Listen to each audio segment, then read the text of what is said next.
Welcome back to Green Pepper. ഇന്ന് നമ്മൾ തയ്യാറാക്കാൻ പോകുന്നത് ചിക്കൻ വിന്ദാലു ആണ്. ഇത് വളരെ ടേസ്റ്റിയും സ്പൈസിയുമായ ഒരു റെസിപ്പിയാണ്. ആദ്യം തന്നെ നമുക്ക് വിന്ദാലുവിന് വേണ്ട മസാല റെഡിയാക്കി എടുക്കാം. ഇതൊന്ന് നന്നായിട്ട് ശ്രദ്ധിച്ചോളൂ. ഈ മസാലക്കൂട്ടിലാണ് ചിക്കൻ വിന്ദാലുവിൻ്റെ രുചി ഒളിഞ്ഞിരിക്കുന്നത്. ഞാനിവിടെ എടുത്തിരിക്കുന്നത് ഒരു പിടി കുരുമുളക്, കുറച്ച് മല്ലി, പിന്നെ ചെറിയ ജീരകമാണ്, നല്ല ജീരകം, ഒരു സ്പൂൺ ഉലുവ, ചെറിയ കഷ്ണം പട്ട, ഗ്രാമ്പൂ, ഒരു 10-12 ഉണക്കമുളക് എന്നിവയാണ്. അപ്പോൾ നമുക്ക് ഇതെല്ലാം ഉപയോഗിച്ച് ചിക്കൻ വിന്ദാലുവിൻ്റെ മസാലക്കൂട്ട് എങ്ങനെയാണ് തയ്യാറാക്കി എടുക്കുന്നതെന്ന് നോക്കാം.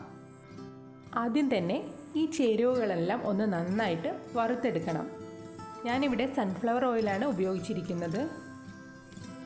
കഴിയുന്നതും വെളിച്ചെണ്ണ ഉപയോഗിക്കാതിരിക്കുകയാണ് നല്ലത്. കാരണം അതിന് നമ്മുടെ ഒരു നാടൻ ടേസ്റ്റാണ് കിട്ടുക. അപ്പോൾ ഇതിൻ്റെ രുചി ആകെ മാറിപ്പോകും. ഉണക്കമുളകാണ് ആദ്യം തന്നെ ചേർത്ത് കൊടുത്തത്.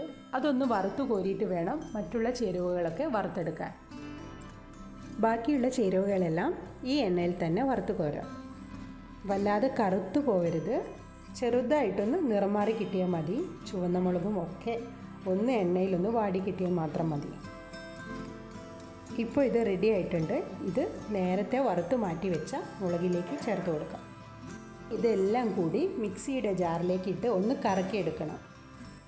ചതച്ചെടുത്ത ഈ കൂട്ടിലേക്ക് ഒരു പിടി വെളുത്തുള്ളി, ഒരു കഷ്ണം ഇഞ്ചി എന്നിവ ചേർത്ത് കൊടുക്കാം. ഇഞ്ചി കുറച്ച് വലിയ കഷ്ണം തന്നെയാണ് എടുത്തിരിക്കുന്നത്. വെളുത്തുള്ളി അതുപോലെ മുറിച്ചിട്ടില്ല, അത് അരച്ചെടുക്കാനുള്ളതാണ്. ഇനി ഇതിലേക്ക് ചിക്കൻ വിന്ദാലുവിൻ്റെ പ്രധാനപ്പെട്ട ഫ്ലേവറുകൾ നമ്മൾ ചേർക്കാൻ പോവുകയാണ്. പ്രധാനമായും 1 ടേബിൾ സ്പൂൺ കടുകാണ് ചേർത്തിരിക്കുന്നത്. അതിലേക്ക് 4 ടേബിൾ സ്പൂൺ വിനാഗിരി കൂടി നമ്മൾ ചേർക്കുന്നുണ്ട്. ഈ വിനാഗിരിയിലാണ് അരവ് അരച്ചെടുക്കേണ്ടത്. വിനാഗിരിയും കടുകും നല്ല ജീരകവും ഒക്കെ ചേരുമ്പോഴുള്ള വ്യത്യസ്തമായ ഫ്ലേവറാണ് ചിക്കൻ വിന്ദാലുവിനെ കൂടുതൽ ടേസ്റ്റി ആക്കുന്നത്. ഇതിലേക്ക് 1 സ്പൂൺ മഞ്ഞൾപ്പൊടി കൂടി ചേർത്തിട്ടുണ്ട്. പാൻ ചൂടായി വരുമ്പോൾ അതിലേക്ക് സൺഫ്ലവർ ഓയിൽ ഒഴിച്ചു കൊടുത്തിട്ടുണ്ട്. അത് നിങ്ങളുടെ താല്പര്യത്തിനൊക്കെ അനുസരിച്ച് ഓയിൽ കൂടുതൽ വേണമെങ്കിൽ കൂടുതൽ കൊടുക്കാം. കൂടുതലാകുമ്പോൾ നല്ല രുചി ഉണ്ടാവും. പിന്നെ ചെറുതായിട്ട് കൊത്തി എരിഞ്ഞ സവാളയാണ് ചേർത്ത് കൊടുത്തിരിക്കുന്നത്. ഞാനിവിടെ 3 സവാള ചേർത്ത് കൊടുത്തിട്ടുണ്ട്. സവാള വേഗം വഴന്നു കിട്ടാൻ കുറച്ച് ഉപ്പ് കൂടി ഇതിലേക്ക് ചേർത്ത് കൊടുത്തിട്ടുണ്ട്. മുറിച്ച് വെച്ച 3 പച്ചമുളക് കൂടി ഞാൻ ഇതിലേക്ക് ഇട്ട് കൊടുത്തിട്ടുണ്ട്. ഇനി നന്നായിട്ട് ഇതൊന്ന് വഴറ്റിയെടുക്കണം. സത്യം പറഞ്ഞാൽ ഈ വിന്ദാലു ഒക്കെ ഉണ്ടാക്കാൻ ആകെയുള്ളൊരു പ്രയാസം മസാല തയ്യാറാക്കി എടുക്കലാണ്. ബാക്കിയൊക്കെ പെട്ടെന്ന് കഴിയും. 2 ഇടത്തരം തക്കാളി ചെറിയ കഷ്ണങ്ങളാക്കിയത് കൂടി ഇതിലേക്ക് ഇപ്പോൾ ചേർത്ത് കൊടുക്കാം. തക്കാളിയൊക്കെ നന്നായിട്ട് ഉടഞ്ഞു കിട്ടണം. അതുവരെ ഇതൊന്ന് ഇളക്കി കൊടുക്കാം. ഇനി ഇതിലേക്ക് തയ്യാറാക്കി വെച്ചിരിക്കുന്ന മസാല ചേർത്ത് കൊടുക്കാം. വെള്ളം ചേർത്ത് കൊടുക്കുന്നതിന് മുമ്പായിട്ട് ഈ മസാല ഓയിലിൽ ഒന്ന് വാട്ടിയെടുക്കണം.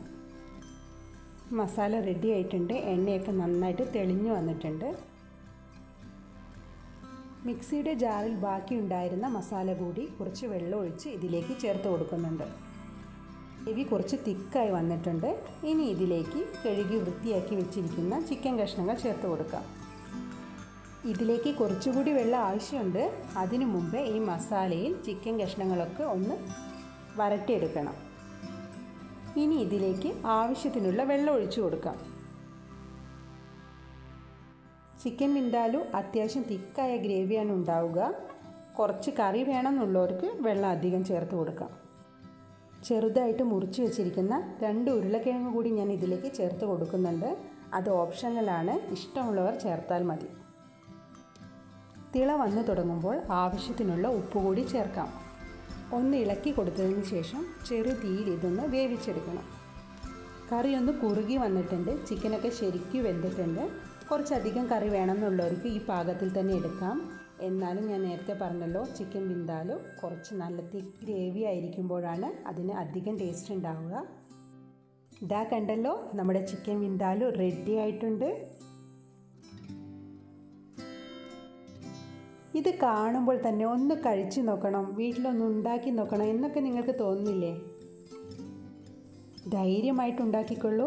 ഞാൻ പറഞ്ഞല്ലോ, അടിപൊളി ടേസ്റ്റാണ്, ഒരു പ്രത്യേക ഫ്ലേവറാണ്. എല്ലാവർക്കും ഇഷ്ടപ്പെടും, എനിക്ക് തീർച്ചയാണ്.